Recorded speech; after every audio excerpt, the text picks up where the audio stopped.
Natapos na ng pag-antay ko ng 25 minutes. Ito na yung in-order kong paella. Uwi na ako sa hotel. Tapos may kwento ako sa inyo. Habang umuupo ako doon, may isang batang babae na umiiyak. Parang hinahanap niya yung parents niya o ganyan. Ang tagal niyang umiiyak. Tapos may mga dumadaan, tinatanong siya saan ang parents niya. Ganyan. Hindi sumasagot yung bata. Parang nagpapanik na. Nervous kasi hindi makikita yung nanay o tatay or kung sino yung kasama, di ba? Tapos siguro after mga 5 minutes, yun, mayroong lalaki na tumatakbo. Ayan. Talagang anak niya pala yun. Yakap-yakap niya kasi yun nga, nakita niya na, di ba? Tapos yung bata parang ayaw matigil sa kakaiyak dahil nagpanik na siya, nag-nervous na yata siya dahil syempre pagka ba naman bata ka, wala kang alam-alam pa. Siguro mga ano lang yung bata, 3 years old. So yun, nag-ano siya, nakita siya ng tatay niya, kaya tuwang-tuwa siya. Yung mga tao na nagtatanong ba, di ba? Sino kasama niya, ganyan-ganyan.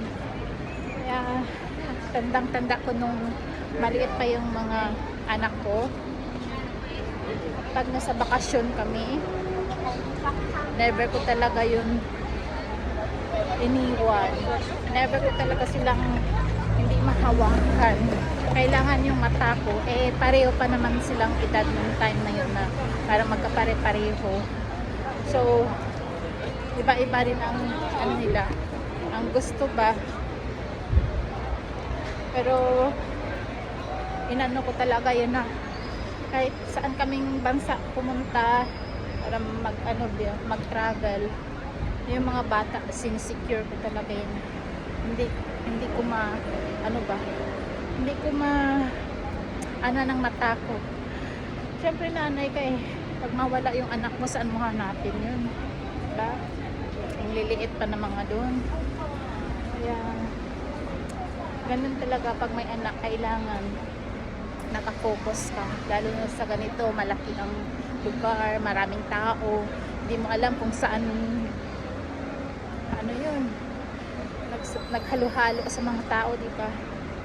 Ay nako, parang pati ako parang naawa sa bata kung paano siya umiyak, ba? Kaya sa mga may maliit pa dyan, huwag nyong basta-bastang bitawan ang mga anak nyo pag kayo ay nagta-travel, pag kayo ay nagbabakasyon. Huwag nyong bitawan. Di baling umiyak kung hawak-hawak nyo. Bahala nang umiyak, at least hawak nyo, di ba? Kaysa namang umiyak na hindi nyo hawak yun kung saan napunta pa. Ay nako, ang hirap pag may maliit pa. Ay, naalala ko nung may maliit pa ako. Ako, pag sabing mag-travel abroad, parang ayaw ko. Pero syempre, mga bata, kailangan nilang ma-experience yun, di ba? So, basta importante dyan, unahin natin ang mga bata. Ayan. Ngayon malaki na sila, okay na ako. Pagulong-gulong na ako kahit saan. Ayan. Sila pagulong-gulong na rin kahit saan sila gusto mapunta. May kanya-kanya kaming lugar na bakasyonan, okay lang kasi natuto rin sila paano i-protect yung sarili nila. So habang maliit pa yung mga bata, alagaan muna, pag basta-basta bitawan lang. So yun lang ang point ko, guys. Malapit na ako sa tutuluyan ko. So bye bye na.